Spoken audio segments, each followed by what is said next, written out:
Hello, I'm Infamous Fear. What's that?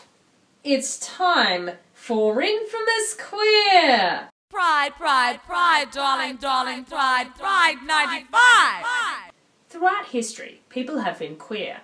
And throughout history, other people, and sometimes the very same people, have tried to pretend that these queer people didn't exist. This particular status quo, which enforced lack of representation and lack of visibility, continued for a very long time until it wound its way into the 20th century and into the wholly new art form of film. Early cinema may have been debauched and sizzling, but when upright citizens realised that their young, impressionable children might see these films, they came down hard on the film industry with the might of their moral outrage. Bowing to public pressure, William H. Hayes of the Motion Picture Producers and Distributors of America came up with a set of guidelines that future films should follow: the Production Code.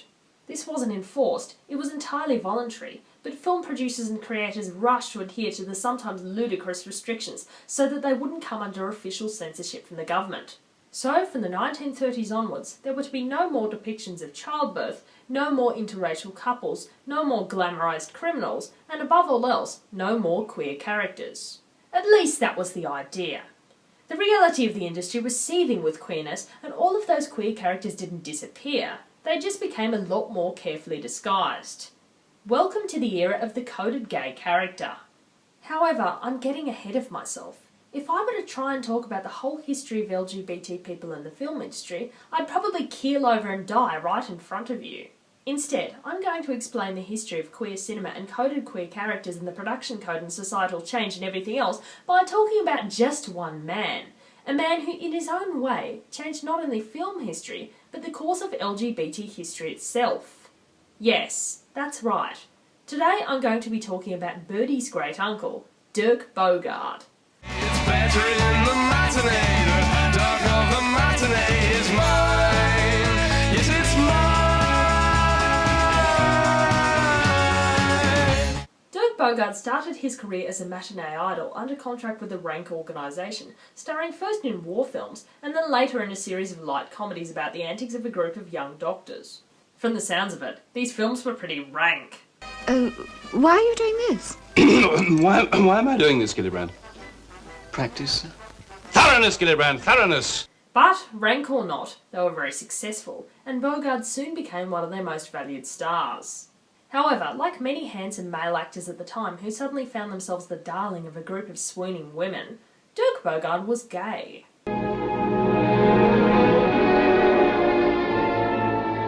Now, you might think that this is an irrelevant detail about a man's personal life, but on Infamous Queer, being gay is never irrelevant, and it certainly wasn't for Dirk Bogarde. Despite the fact that he was unlucky enough to live in a world where his personal life was considered immoral, and any expression of his sexuality was illegal, Bogart pushed himself away from his safe, heartthrob heterosexual image and began acting in a series of films that allowed him the chance to express a part of himself. For a man who spent the whole of his life in the closet, Dirk Bogarde certainly never shied away from playing gay. Now, many other actors at the time were gay or bisexual, but they didn't all go about their acting or their personal expression in quite the same way. Actors like Rock Hudson and Tab Hunter projected a determinedly macho image, with girlfriends organised for them by the studio. Others, like Paul Lynde and Kenneth Williams, had very unthreatening, campy, humorous personas. Dirk Bogarde was different. He didn't choose one way to coyly allude to his sexuality, he chose several, playing so many different kinds of gay characters that I've had to make a diagram. Sissy villain, righteous, conflicted, upright gay citizen, creepy and predatory, old and sad. He wasn't just one role, he was them all. And while he might seem like an arbitrary person to focus on, through him I can give you a very good picture of the evolution of LGBT representation in mid-20th century cinema. So bear with me while I take you through 5 separate Dirk Bogarde films and how they've shaped the very nature of queer cinema, even if you didn't know that they existed. To be honest, I'm a bit terrified. After all, I've chosen to talk about an actor that practically nobody knows about over several videos. So let's start with something easy, shall we? And there are few things easier and more approachable than a sissy villain.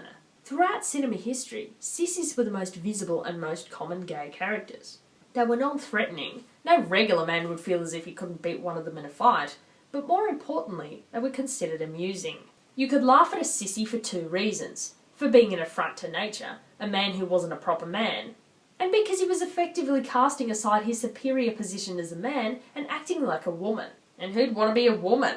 Women are stupid and sucky. However, despite the fact that they were able to be defeated very easily in hand-to-hand combat, there was still something uncomfortable and threatening about sissies. The very same things that made them funny. They might not undermine a man's masculinity by defeating him in battle, but they'd undermine it another way, by hitting on him. And so, this fear of homosexuality developed into its very own character, the sissy villain. So how did any self-respecting gay man end up playing a character who was essentially an incredibly negative caricature of himself?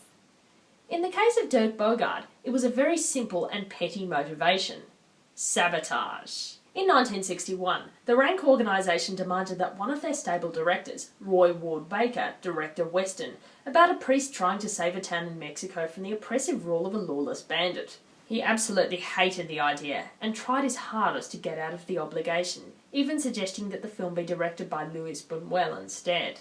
Sadly, there's no such thing as a western filmed in the style of Un Chien Andalou, because Roy Ward Baker had to fulfil his contract. However, he still had some creative control. For the lead role of the priest, he cast John Mills, most notable for being the father of Hayley Mills. Dirk Bogarde, cast in the role of the evil bandit, hated this idea for some reason, declaring that, "I promise you, if Johnny plays the priest, I will make life unbearable for everyone concerned." Now, how exactly was he going to do this? Weaponised homosexuality. John Mills was determined to perform the role seriously, as was his female co-star, but Dirk Bogarde sashayed onto the set wearing a pair of skin-tight leather pants and proceeded to spend the whole of the film hitting on the priest. Roy Ward Baker didn't care, as he didn't give a shit about the movie in the first place. And so, we ended up with a beautiful example of a behind-the-scenes fight elevating a dull movie into something glorious. I present to you the singer, not the song. Plot-wise, Father Keogh comes to rescue the town, but everyone is frightened of the notorious gangster Anacleto. Well, frightened and probably aroused as well. The father is unsuccessful at suddenly winning over the town, but he does have the attention of one person, Anacleto himself, who finds him interesting and intelligent, but disagrees with him on his religious beliefs. However, their relationship deteriorates over the involvement of a girl, and before we know it, the town is being shot to shit. Father Keogh and Anacleto are both hit by bullets, and the priest begs Anacleto to confess his sins before he dies. But Anacleto wasn't ever interested in Father Keogh's beliefs and the religion he preached. No, he just wanted a piece of that hot priestly arse. Now, I want to know whether you're an exceptional man, of whom your church is quite unworthy, or whether it's your church which makes men like you. Is it the song which is good, or merely the singer who makes it so? You're not just a man, are you? And so, there is only one outcome. The gayest death scene of all time.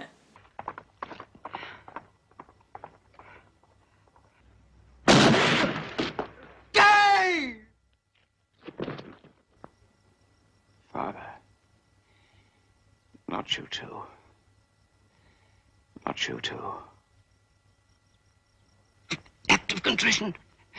You must say an act of contrition with me. If you're saying it, press my hand. I thank thee, most merciful Father. The singer.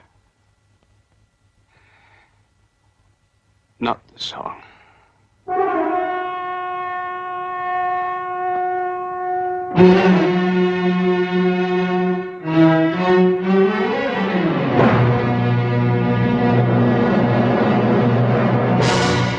Unsurprisingly, people thought the film was stupid, because, well, it was.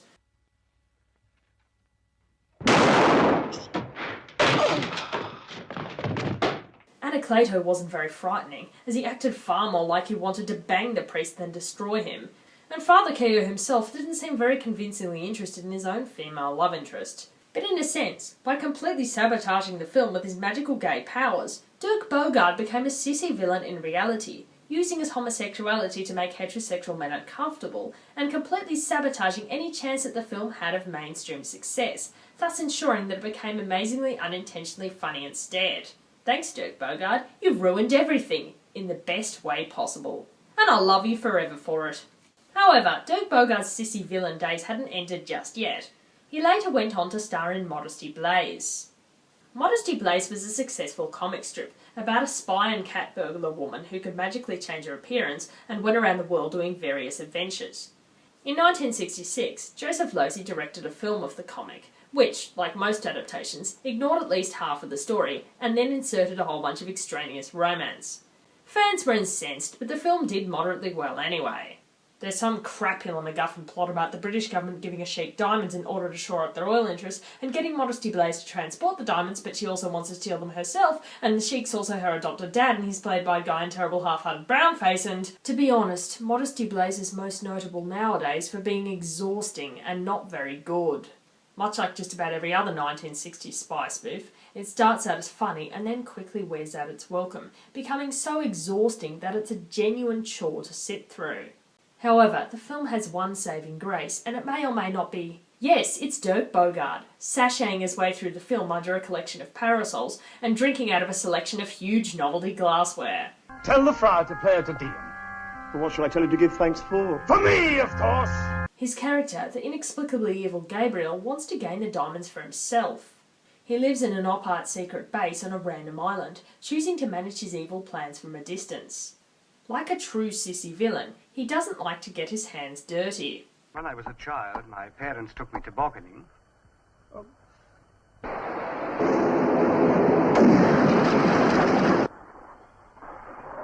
A father of 2 children, probably with a split-level house in Woking, and a rubber plant in the lounge.